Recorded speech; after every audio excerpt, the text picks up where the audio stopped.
Un saludo para todos. El objetivo de esta pequeña charla es hablar un poco acerca de un caso clínico de un paciente con anemia inmunohemolítica que nos genera ciertos retos en cuanto al soporte transfusional. Entonces, lo primero es contarles, se trata de una paciente, una mujer de 58 años, procedente de Villa de Leyva. El único antecedente de importancia clínica pues era un hipotiroidismo en suplencia, pero era una paciente con previas gestaciones. A la presentación clínica ella llega con una anemia, con una hemoglobina inicial de 4,7, con ictericia generalizada y tenía unos síntomas B muy significativos, una pérdida no intencionada de peso, dolor abdominal en el hipocondrio izquierdo. Ahí al examen clínico una esplenomegalia con un borde esplénico palpable a la inspiración profunda. Esta presentación clínica llevaba más o menos un año de evolución y el evento detonante por el cual nos llaman es una alerta del banco de sangre, porque cuando ingresa la paciente no ingresa directamente a hematología, sino que ingresa por el servicio de urgencias, solicitan una transfusión de 3 unidades de glóbulos rojos y el banco de sangre envía una alerta por una incompatibilidad total en las pruebas cruzadas que se le realizan a la paciente. Entonces, ¿qué evidenciamos? Evidenciamos una anemia con una destrucción eritrocitaria masiva, una hemólisis activa, con unos marcadores claros de hemólisis, una LDH elevada, una hiperbilirrubinemia a expensas de bilirrubina indirecta y un recuento de reticulocitos muy elevado. Descartamos etiología carencial. Como sabemos, pues el déficit de vitamina B12 puede producir una apoptosis intramedular que a veces suele confundirse con una hemólisis periférica. En el frotis de sangre periférica se evidencia una anisocitosis marcada con presencia de macrocitos. Recordemos también que los reticulocitos incrementados a veces pueden leerse como macrocitos y en realidad son reticulocitos, hipocromía moderada, policromatofilia y como hallazgo de importancia clínica, pues una aglutinación evidente de glóbulos rojos a temperatura ambiente. ¿Qué se hace?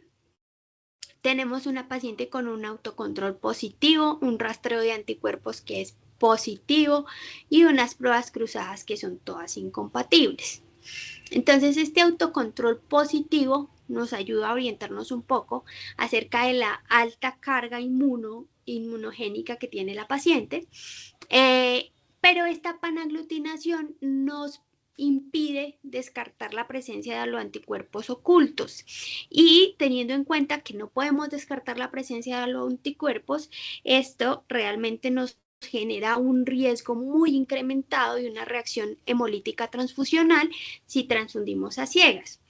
Esto plantea un reto clínico muy significativo. Entonces, si tenemos este caso en una paciente que está hemodinámicamente inestable y cuya vida pues se encuentra en riesgo por un choque hipovolémico, por un choque anémico, pues en ese caso, digamos que primaría la vida del paciente, o si es un paciente que cursa, por ejemplo, que no estamos exentos, un paciente que ya esté aloinmunizado, que curse con un accidente y tenga un choque hipovolémico, pues si el paciente se encuentra en choque y si prima en ese momento la vida del paciente, pues tendría que transfundirse con unidades isofenotipo, pero no es el ideal.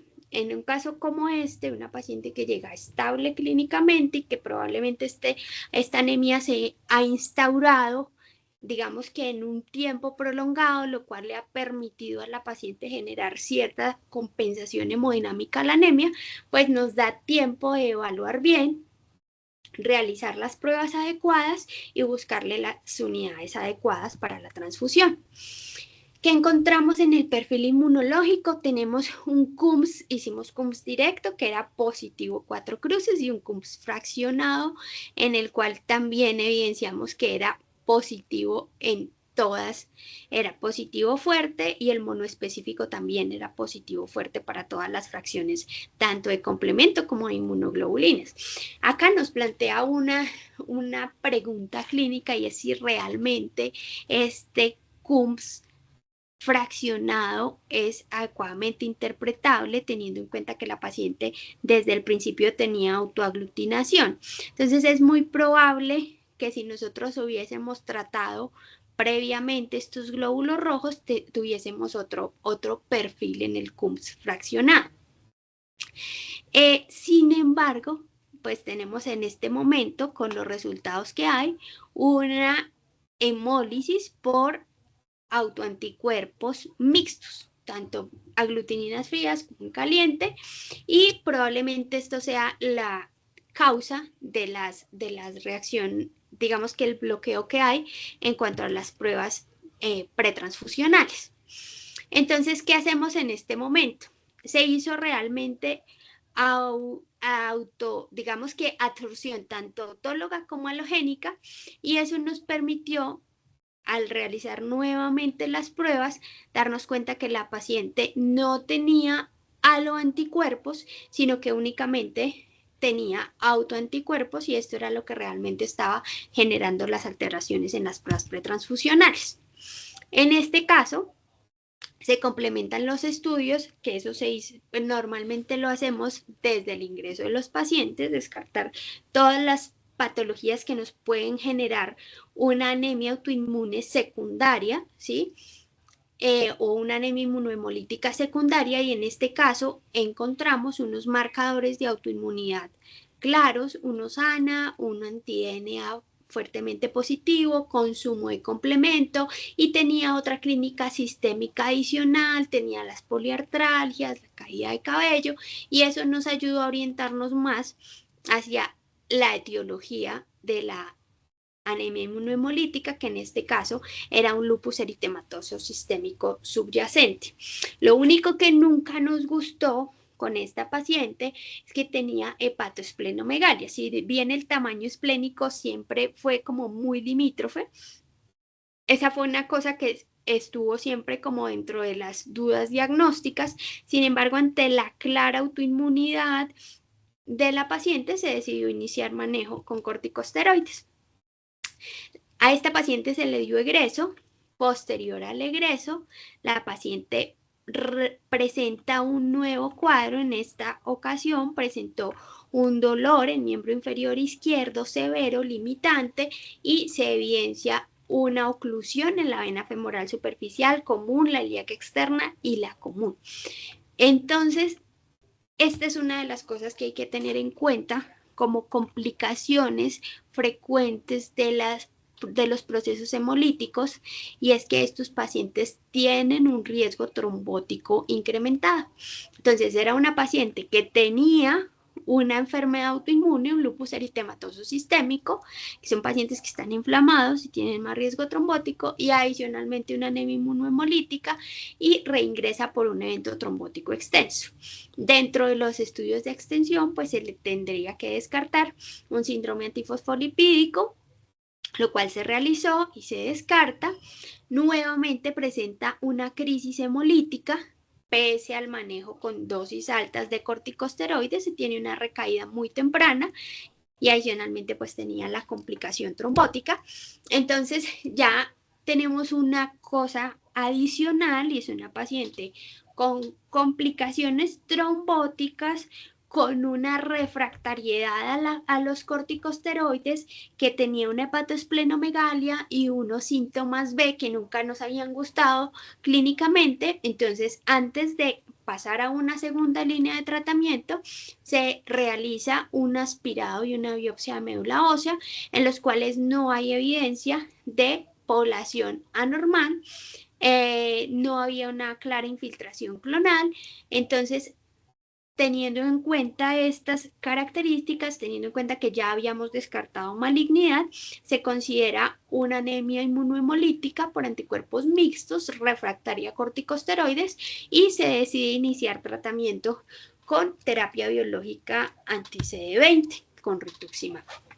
Adicionalmente, para ese momento la paciente comenzó a tener múltiples complicaciones, pues es una paciente con una enfermedad autoinmune que había requerido manejo con altas dosis de corticosteroides, presenta complicaciones infecciosas, y dentro de los órganos blancos afectados tanto por la sepsis como por la patología autoinmune. Tuvimos también un impacto cardiovascular. Tenía una falla cardíaca con fracción de eyección conservada. Tuvimos que hacerle algunos ajustes del tratamiento y algunos ajustes. Afortunadamente, en el segundo ingreso, la paciente no requirió soporte transfusional. Recordemos que en los pacientes con anemia inmunohemolítica y más en los pacientes que tienen autoaglutinaciones tan severas, pues uno, es difícil encontrarles unidades compatibles, y dos, los pacientes con anemia inmunohemolítica, cada que yo les doy el aporte de unidades transfundidas con una carga inmunogénica halogénica, pues nos va a incrementar el riesgo de reacciones posteriores. Entonces, en estos pacientes normalmente somos muy precavidos con el soporte transfusional. ¿Qué se decidió en este caso? Entonces, se le inició un manejo, digamos que teniendo en cuenta todas las complicaciones que tenía. El primero fue manejo inmunosupresor e inmunomodulador e incluso terapia biológica con rituximab. Entonces teníamos la paciente con la prednisona, que se inició un esquema de reducción escalonada. Recordemos que el inicio de acción del rituximab no es inmediato, sino que puede empezar 4 a 8 semanas después de la infusión, por lo cual no es prudente el retiro abrupto de corticosteroides cuando los pacientes tienen todavía hemólisis activa. Entonces, por eso se continuó con los dos, asumiendo el riesgo infeccioso que esto acarrea, pero es una paciente con una hemólisis clara, una hemólisis franca, y que había generado múltiples complicaciones clínicas. Adicionalmente, se decidió continuar anticoagulación, pues con DOAC, y como manejo de soporte de la hemólisis, pues se inicia ácido fólico, y adicionalmente pues se inició el manejo de la falla cardíaca.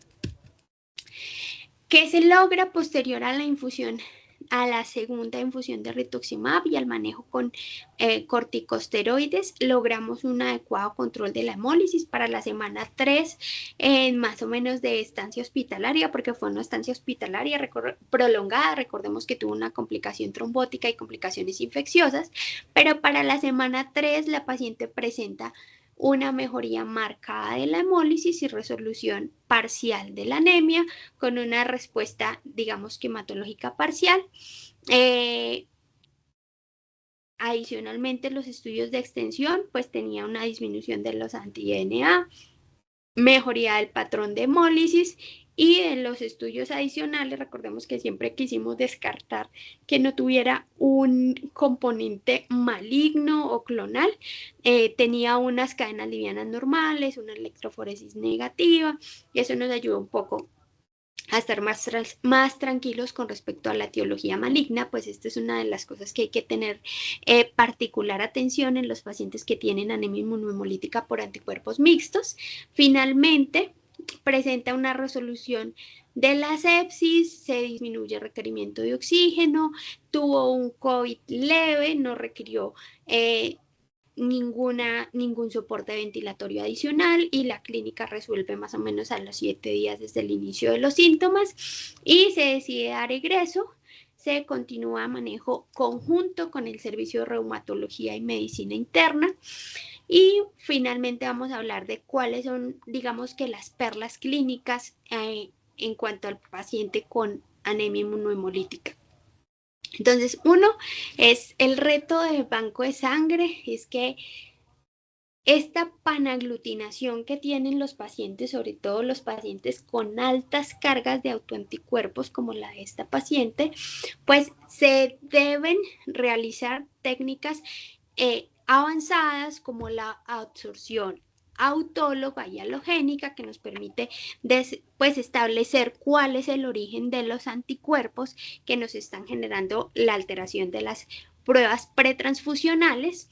Adicionalmente, hay que descartar otros diagnósticos diferenciales. Hay que tener claro que la hemólisis es un factor de riesgo trombótico, que los pacientes que tienen una anemia inmunohemolítica hay que ser muy precavidos con la profilaxis antitrombótica.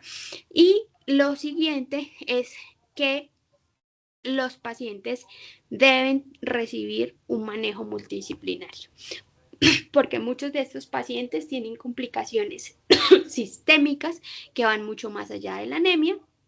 Y siempre puedes descartar los pacientes refractarios, hay que descartar siempre que no haya una etiología maligna, como se hizo en esta paciente.